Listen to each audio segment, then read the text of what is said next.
He just was fun. He never took life too serious, and he lived 3 lifetimes in his, I mean, he's done more than a lot of people have been able to do in his 52 years.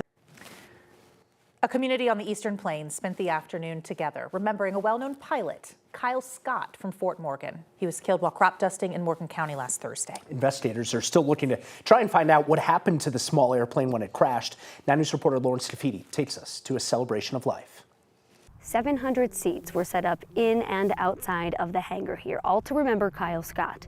The seats were full, and there were plenty of people standing around the edges, a true testament to how much Kyle means to the Fort Morgan community. To honor someone who loved to soar through the air between the wings of a plane. He felt free in the air. He felt close to God when he was up in the sky.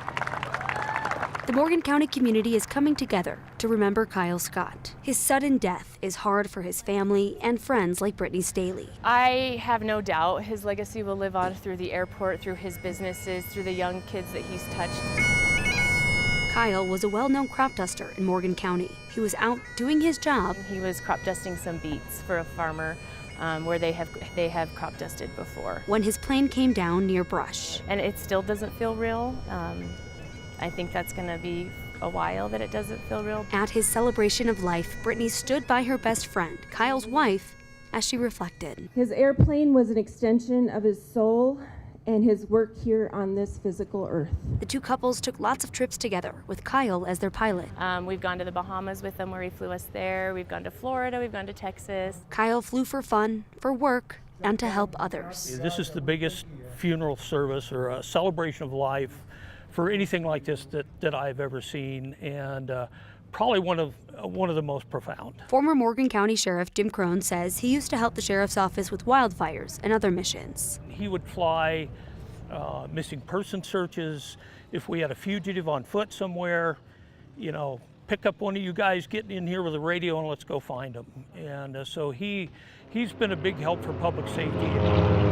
He was just this protector in the air. A mentor to many, a friend to all, and a father to 2 teen girls. Kyle is gone, but he will live forever in their hearts. He has different wings, absolutely. In Morgan County, Lauren Scafidi, 9 News.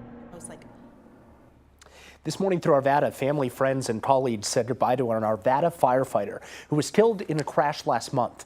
A procession for 34-year-old Kyle Trombley was held this morning, and a memorial service took place right afterwards. People and police lined the sidewalks along the route to pay respect to Trombley, who died on August 25th while off duty. He was an Arvada firefighter for 13 years.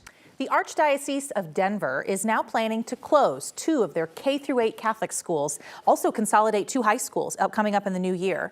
Wellspring Catholic Academy of St. Bernadette in Lakewood is going to close December 20th. Guardian Angels Catholic School in Denver will close at the end of this school year. Then there's Bishop Matchbuff High School and St. John Paul the Great High School, both in Denver. They're going to consolidate together starting next school year, and they'll operate out of St. John Paul School campus. The Archdiocese says the restructuring is because of, quote, serious financial challenges as well as declining enrollment. It is a great day for football in Colorado, and hey, we got a big game coming up here in about 30 minutes. This is a look from our Horsetooth Mountain camera, not too far from Fort Collins, where CU takes on CSU on CSU's home turf for the first time since 1996, I should say. Still a long time. Want to get right over to Lauren Robinson. Lauren, what's the weather like in Fort Collins tonight? Well, we do have a beautiful afternoon and evening in store across most of Colorado, and that does include Fort Collins, so those boys will be playing under beautiful weather. We take a look at our live radar, and we do have one light little shower that's popped up just north of Ariba. We've been expecting very light showers across the plains this afternoon and this evening, but anyone going out to that game today, you're going to have great weather. So it's going to be, of course, in Fort Collins. So as we go through the rest of the afternoon into this evening, kickoff is at 5:30 in about 20-30 minutes or so, but we're going to still be warm for kickoff. Temperatures cooling down from our afternoon highs in the upper 80s, and then we'll see those 70s by the time the end of the game comes around. And that's not it. We have another big football game in store this weekend. Of course, we have our Broncos home opener. This is going to be earlier in the afternoon tomorrow. We're going to be mostly sunny and warm, but we do have some slight storm chances in store. I'll have all of those details for you coming up in my full forecast. So speaking of football, we're less than half an hour from tonight's Rocky Mountain Showdown. The Buffs beat the Rams last year in double overtime. That was a game. Yes, it was. We'll see if it happens again. Yeah. CSU's looking for some revenge. Both teams go into this 1-1 this season.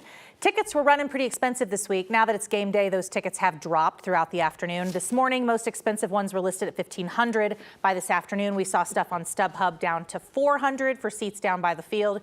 Either way, Scotty Gange joining us now. Big game, big ticket sales. $1,500 this Yeah, morning? it was $2,000 yesterday. Some people are willing to pay that much. That's what they call the prime effect. Right? This is one of those games they've got circled on the calendar. These teams coming in ready to play this. Both teams. I would say it's the biggest college game of the season for our state. CU Nebraska's a huge game, but this is all of Colorado, right? It's the 93rd edition of the Rocky Mountain Showdown. Let's head over to Fort Collins where we find Jacob Toby and John Treesh. They're getting ready for the showdown. Jacob, if CSU can win at home today, it would be their first win in Fort Collins since 1955. They have a good chance to do that this evening. Yeah, Scotty, it's such a fun atmosphere here in Fort Collins. You can kind of feel the energy. I would say, 30 minutes before the game, you can feel it for sure. You can feel it, and they've oversold the stadium. They're ready.